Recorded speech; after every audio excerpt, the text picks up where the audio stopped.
Estamos de volta com o DC Notícias e ao meu lado está Luiz Rigo. Ele é coordenador do programa Família Acolhedora de Foz do Iguaçu, um programa importantíssimo que tenta encontrar famílias para dar abrigo para crianças e adolescentes que, por algum motivo, estão longe dos pais biológicos. Luiz, seja muito bem-vindo. Obrigado.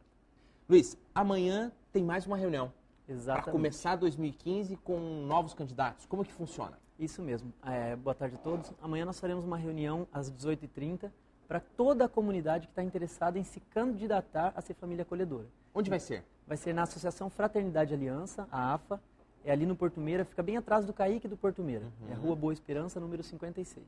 E daí? As famílias se cadastram? Como que começa o processo? O primeiro assunto é a palestra. Exatamente. Nós fazemos uma palestra onde a equipe técnica tira todas as dúvidas das famílias, como funciona exatamente a família acolhedora, e a partir daí a família preenche uma ficha cadastral. Então ela está dentro do processo seletivo. E esse processo é composto por avaliação psicológica, visita domiciliar, entrevista com toda a família, porque todos os membros têm que estar interessados, e aí sim, até o final do processo elas são... Quem faz essa entrevista? É a própria equipe técnica do Família Acolhedora, uma psicóloga e uma assistente social capacitados para isso. Quanto tempo leva? Atualmente nós estamos levando em torno de 3 meses, porque ele é bem criterioso. Então até junho a gente espera concluir isso, né, de uma forma bem eficiente, porque como é para inserir criança e adolescente, que já vem de um contexto de vulnerabilidade, essas famílias elas têm que estar muito bem preparadas. Não pode dar errado, Não pode dar errado. Tá certo. Exatamente. O que a família deve ter e o que a família não deve ter para ser uma família acolhedora? Nós temos alguns critérios, né, os principais deles. Os membros têm que ter, os guardiões, né, têm que ter acima de 25 anos de idade, residir em Foz do Iguaçu, não ter interesse em adoção, porque isso pode prejudicar o processo, né, e principalmente ter disponibilidade afetiva e de tempo para essa criança. Porque você está, muitas vezes, recebendo uma criança num contexto ali de vulnerabilidade, até de negligência, então você tem que dedicar tempo a essa criança, amor. O casal precisa... Não necessariamente precisa ser um casal. Precisa ser um casal. Não, pode ser uma família monoparental, ou só uma mãe, ou só um pai, no caso, certo. Que tenha essa disponibilidade de cuidar dessa criança. Esse desejo, né? Esse desejo. Porque tem que ser uma coisa muito do coração, né? Exatamente. E nós falamos muito isso, é uma missão, né? A pessoa dispor, até o nosso slogan é, me empresta a sua família. Então, emprestar a sua família não é para qualquer um. E tem que ser aceita, a criança também tem que ser aceita por todos da família, inclusive os filhos, né? Principalmente os filhos. Muitos chegam dizendo, eu quero uma companhia para o meu filho. Então isso é importante. Olha. Precisa fazer parte da família e o filho precisa inserir aquela criança, porque provavelmente vai dividir o mesmo quarto, vai dividir os brinquedos, vai ter que saber lidar com a questão das roupas, é roupa igual, é diferente, então tudo isso é fundamental. Quantas crianças podem ir para cada família e por quanto tempo essa família acolhedora fica com essa criança ou adolescente? Via de regra, nós damos preferência no máximo a 2 crianças separadas ou grupos de irmãos, que podem ser até 3 irmãos, 4 irmãos.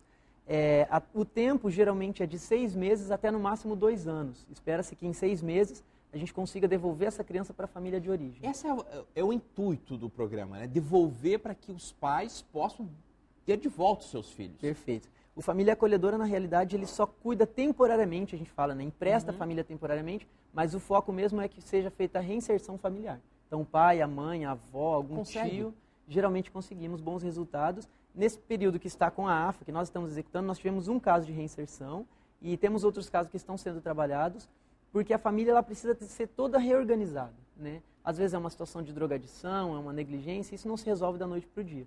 Então, o trabalho é feito com a família de origem e com a família acolhedora. Isso. Em que casos que os filhos, na maioria dos casos, os filhos são retirados da família, por quê? Hoje, em Foz do Iguaçu, a grande maioria é por conta da drogadição dos pais. Então, muitas vezes os pais estão usando droga e isso, né, gera a negligência do filho. O abuso físico, muitas vezes, né, a violência física, também gera o acolhimento. Então, a criança acaba... O alcoolismo, no caso, né, também. Pobreza? A pobreza, dificilmente. Porque isso geralmente não é um critério, porque existem outros programas no município, o próprio Guarda Subsidiada, que apoia com algumas despesas dentro de um período para que a família seja promovida, né, com a promoção ali no emprego e uma série de outras situações. Mas a pobreza ela é para ser um critério, assim, o último a ser avaliado, então, e a questão nunca é tirada. A questão mesmo é de dependência química, isso, né? Isso, exatamente. A partir do momento que essa família é escolhida, passa em todos os critérios, ela recebe algo para cuidar desse jovem, desse adolescente? Isso, nós costumamos dizer que a família ela faz um trabalho voluntário, né? mas ela recebe o apoio de um salário mínimo para custear as despesas da criança. Então a equipe técnica acompanha essa despesa, de como é, se eu preciso comprar roupa para essa criança, matrícula na escola, comprar o caderno, enfim, ela vai custear as despesas dessa criança, então ela vai receber um salário mínimo por criança mensalmente, para poder custear todas as despesas e principalmente para garantir o bem-estar dessa criança, porque a gente sabe que uma criança e um adolescente dão despesas, né, numa família. O que vocês têm notado da diferença entre uma criança que no passado iria para uma instituição e lá ficava na instituição por anos e anos, né, sem nenhuma perspectiva de quando seria de fato adotada, né, e de um programa como esse, Família Acolhedora? A principal diferença que nós percebemos é na questão do cuidado, né? A criança e o adolescente, ele precisa de um cuidado mais individualizado. O acolhimento institucional geralmente tem de 8 a 10 crianças na mesma casa-lar. E isso dificulta um cuidado, um olhar específico, aquela questão de sentar para fazer a tarefa junto, almoçar junto, olhar no olho da criança quando precisar dar uma bronca ou alguma situação específica. Então, é necessário ter esse cuidado individualizado. Então, na família acolhedora, percebe-se isso, a criança vem com uma série de problemas quando traz da família ali, a dificuldade em respeitar limites, e a família acolhedora consegue desenvolver esse trabalho com a criança e o adolescente, né, mais voltado para os limites, para o respeito, para os valores morais que se tem hoje na sociedade. Então, a família conseguir reproduzir o máximo possível desse modelo para a criança. Existe desde? Em Foz do Iguaçu é um projeto de lei desde 2001, começou a ser executado em 2003, mas a AFA executa desde setembro de 2013.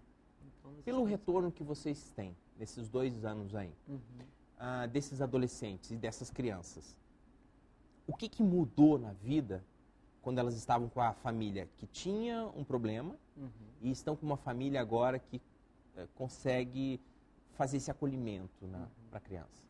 Na realidade, um caso que nós temos de desacolhimento, que a gente percebe a mudança, é isso. A mãe tinha uma dificuldade muito grande em lidar com os filhos. A partir do momento que ela perdeu a guarda temporária daqueles filhos, ela teve que se reorganizar e aprender a lidar com aqueles filhos. Enquanto isso, eles ficaram numa família acolhedora que fez um trabalho com as crianças, de ensinar regras e limites, e nós trabalhamos com a mãe. Como é que ela deveria respeitar esses filhos, como é que ela cuidaria desses filhos, a questão do trabalho. Então, tudo isso ela aprendeu a se organizar. Quando os filhos voltaram para a casa dela, ela começou a se dar conta do que faltava antes, coisa que até então ela não estava percebendo. Então, é fundamental esse trabalho da equipe técnica, junto à família acolhedora, mas junto à família de origem também. E essa mãe aprendeu novamente, ela sempre amou os filhos, isso não houve dúvida, mas ela aprendeu como cuidar. Então, muitas vezes, ela vem de um histórico também que não aprendeu isso.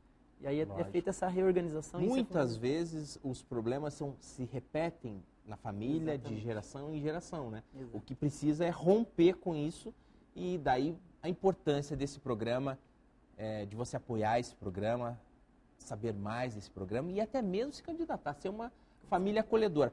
De novo, Luiz, por favor, fala para o nosso público, então, dia e local. Para quem tem interesse, amanhã às 18h30, nós estaremos fazendo a apresentação, a primeira apresentação do ano do Família Acolhedora, tirando todas as dúvidas da comunidade.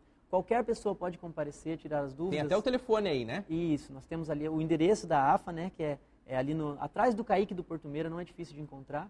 E o telefone que nós temos para contato, caso você queira, é o 3527-2856. Pode falar comigo, que sou o coordenador, ou com a psicóloga Josiane, a assistente social Aline. Qualquer um de nós vai tirar todas as dúvidas que tiver, para a gente poder começar esse processo seletivo aí das novas famílias.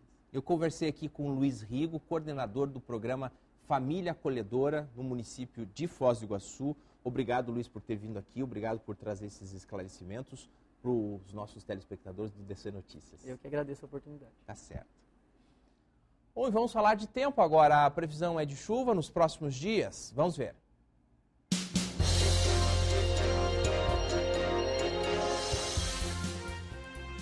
A semana promete ser quente e de muita chuva em Foz do Iguaçu. Na terça-feira, a mínima é de 21 graus e a máxima de 33. E pode chover 13 milímetros na cidade. Na quarta-feira, o tempo abre um pouquinho, mas ainda continua quente. A mínima para amanhã é de 23 graus e a máxima de 34. Pode chover 5 milímetros. Para a quinta-feira, o tempo continua estável. De dia, o sol aparece com poucas nuvens. Pode chover 5 milímetros no fim da tarde e durante a noite. A mínima para a quinta é de 23 graus e a máxima de 34 graus.